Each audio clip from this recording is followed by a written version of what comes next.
Hello everyone! Metroid Prime once more, and Zamir cannot join us today because, life. But I'm back, so that's something. Yeah. Yeah. Yeah, well. Meanwhile, Chozo ruins. Pretty much. I And shrink I don't remember what we're doing in this part, though. I think the last thing we got was bombs, to my knowledge. Yeah, probably. Oh, then that happened. I forgot about that completely, actually. It's like, that is the one thing that, like really discouraged me about playing this game, because that sound is just so annoying when you fall in acid or lava or anything. Yeah, pretty much. Alright, so we're getting another missile pack, and then I think we're going to fight the first major boss of the game, well, excluding Parasite Queen. Mm-hmm. I think we're doing that in this part, at least. I think it would make sense. It isn't that far away, to my knowledge. Yeah, and also the next part apparently is going to be taking place in Vendrana. What? What? I don't remember going straight to Vendrana. Usually I go to Magmore. Yeah, next. Magmore Caverns, then I go to Vendrana. Okay, yeah. I thought you meant like you just jumped straight to Vendrana. I'm like, how the hell did you do that? Teleportation, yeah. What you don't know is that Samus secretly has a teleporter. Clearly. Alright. Another thing about those tentacled enemies, Reapers I believe they're called, is that when they're going inside the wall and you happen to be right next to them, when you shoot them, they can actually drag you with them, so they can knock you off the platform unintentionally. Really? Yeah. Huh. I've had Never had that happen to me before. I have, because I get too close to the thing because I'm trying to just run past it as fast as I can after shooting it. It's just, there's some points in the game where, like, they just respawn in such, like, a period where it's so inconvenient when you're trying to just hop across, like, aisles of bricks where there's tons of them. Yeah, I think it's worst on the room to get to Flaahgra because they have they have venom weed, then they have like the Reaper tentacles all put there in such a way simply to make it a hassle for you to simply run through. Mm-hmm. And I kind of hate it when game designers do that. They're purposefully putting in an obstacle just to slow you down. Yeah. For no other reason than that. Slow you down and probably like weaken you before a boss. That's no, you don't. If you're getting weakened by that stuff, you're doing something wrong. Well, yeah, but that was, I don't know. Maybe that was partly their intention, but who knows? Well, that's also bad design. If they're trying to purposefully weaken you for a boss, that is bad design. Yeah. Because the boss should be its own separate challenge, not the level before the boss. Yeah, that's true. I'm trying to think. I don't think there are actually that many hazards leading up to a lot of bosses in this game. No, I not remember. really. I mean, this is like a ways away, but I remember the final boss. There was some enemies leading up to it that gave me some trouble, but that was my first playthrough, so I mean, maybe it's to be expected. Oh, the fission Metroids. Yep. Those things, just kill them with power bombs, pretty much. Yeah. Okay, now I briefly tried to do this trick, but I'm not very good at it. You can bomb jump in the original Reese. Oh! Only in the original Reese. I don't do it here, but I've been doing some recordings where I have.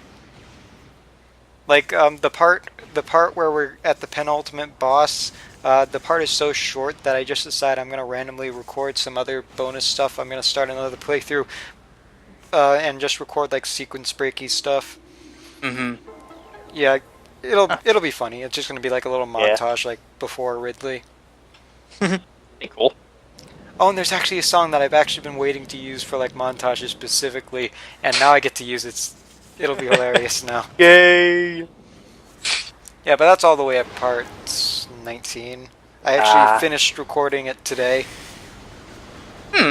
Nice. Yeah, this is the hallway I was referring to, and the next Oh, one. yeah, I remember. Now, granted, here you could probably jump over the Reapers this time, but still, that first hallway is just being jerk. Yeah. I think. Oh yeah, this is the Sun Chamber. You're right. Yeah. You can cheese this boss ridiculously. Oh, also, if you skip the cutscene, at least in the original version, that little vines or whatever they are that are poisonous, that wall of vines, they don't show up if you skip the cutscene. Oh, jeez. I It's a lot realized that easier. today when I was just replaying. And I go like, oh, I did not know that. And I've also heard that with like the Omega Pirate, you can also freeze him as well. Like you can just skip the cutscene and he'll be frozen. Oh my god! Like for the whole fight? No, just for like another 20 seconds or so, but it's enough Okay. time for you to be to basically screw him over entirely Mm-hmm. and be able to get him right into like one of his other phases. Oh, GameCube games, or rather, just this game and its sequence breaks. Yeah. Now there's another. Okay, and also there's another way of cheesing Flaahgra. Is that you can basically, after the first hit, those you can actually jump over onto the little island that Flaahgra is on, turn into a morph ball. It's a bit finicky, and then you can just simply set off bombs, and it'll cause the fight to move to the next stage. Flaahgra will be damaged, but he'll just pretend like nothing's happening. It looks Wow. like the fire graphic shows up and the cutscene plays, but nothing else happens to him. He's just mindlessly swinging away. Just like, the hell's happening here? I'm getting hurt, but I don't look like I'm getting hurt. Yeah, it looks funny.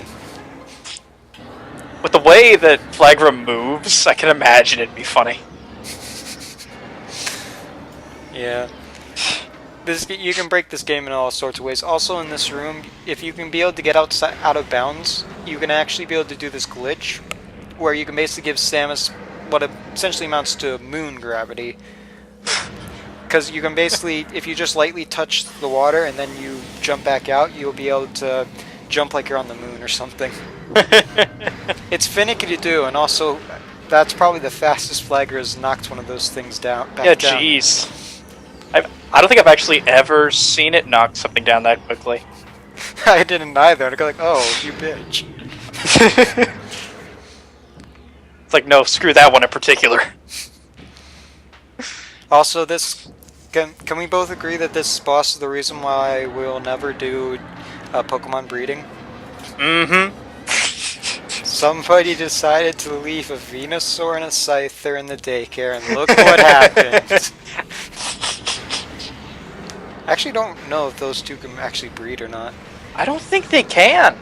I don't remember off the top of my head because I don't remember breeding groups. I never use like the Pokemon daycare at all in any of my playthroughs. I have before, if only because it's a quick way of getting levels, but I don't think it's exactly optimal.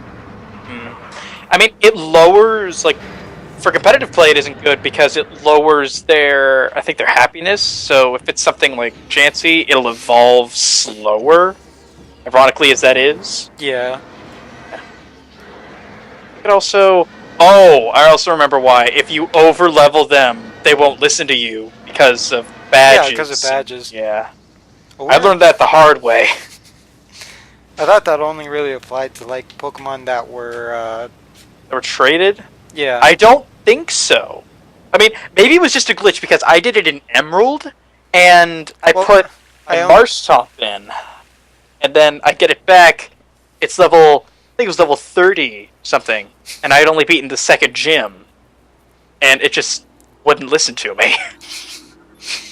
Yeah. So in Pokemon Heart Gold, I got to this event where you got a free shiny Pichu. That thing was level 30 and it wouldn't listen to me worth a damn, but damn did it make some things easy. Because I mean, like, it's just pretty much a level 30 Pichu just kicked the... Well, actually, I'm not sure if he was level 30 or not. It was probably level 20 or something. I know it was somewhere around that ballpark. But either way, he made things pathetically easy early on.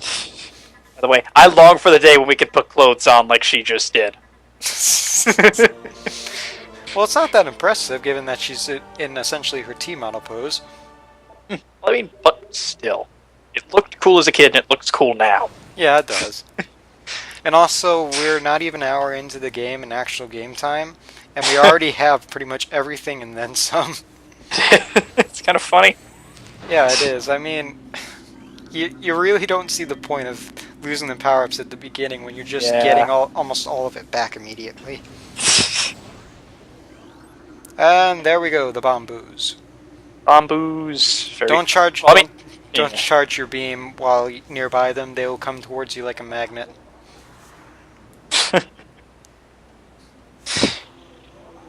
Oh, I think that was one other thing I didn't know about on like my first playthrough. I just charged it. I'm like, what the hell? Why, like, because I was stupid enough to charge it right next to them. I don't know why. I was. But I'm terrible at games.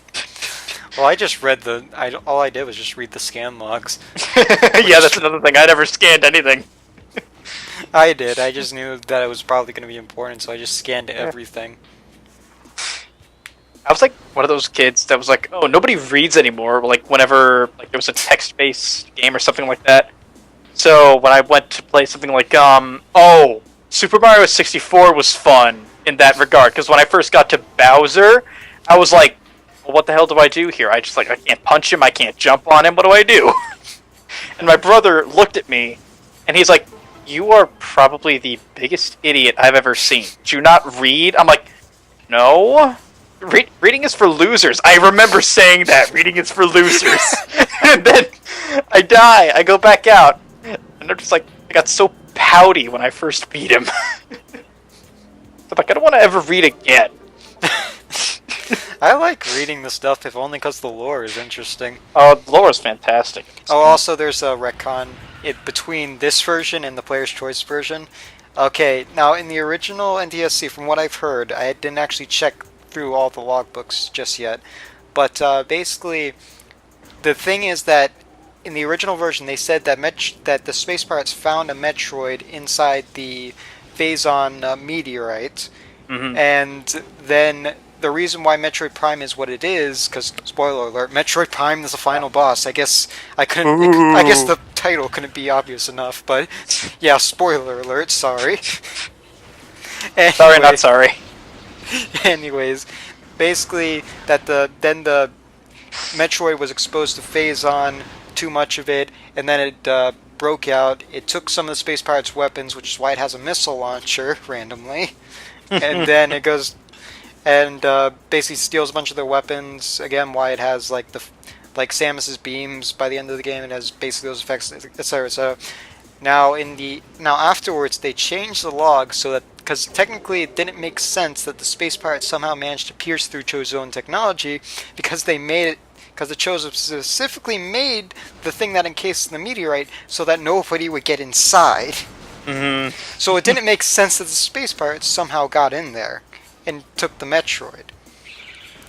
And now with the retcon, it makes even less sense, because now the question is, how did Metroid Prime get all that equipment? Yeah, exactly. I always love it when games back themselves into corners like that. Yeah. Of course, Metroid Other M also does this too. In that regard, well, not in terms of retcons, but it does back itself into a corner. Yeah, I've never actually beaten Other M. I got like half an hour into it, and I was just like, "Oh, this is boring." What the hell, man? If you're gonna say a game sucks, at least play it. Well, because yeah, that's kind of true. That's one thing that I will say that I do way too often. I mean, I can say Sonic 06 sucks, but that's only because you can take a look at the footage and you can tell it sucks. You can tell clearly that it sucks. And on top of that, you can at least say the story is bad, if nothing else. And that all you have to do is watch cutscenes of that to figure that one out. But for anything else, yeah, you should either at least research the game, or you should play through it entirely before coming to like a full conclusion on something. And granted, in Metroid Other M's case, you probably still wouldn't like it, but I'm just saying that that there are some instances where there are some games that you're probably not going to like at first, but you'll like it later if you power your way through it. I remember that's how I felt about Twilight Princess, actually. I like that game. Yeah, same. It took me a while, but then I was just like, you know what, this is really nice. I like it. Oh, and the part's pretty much almost over. Really? Well, yeah, there's like less than 10 seconds. So want to do a couple more? Yeah, sure. All right. I guess I'll just end this recording for now. Cool.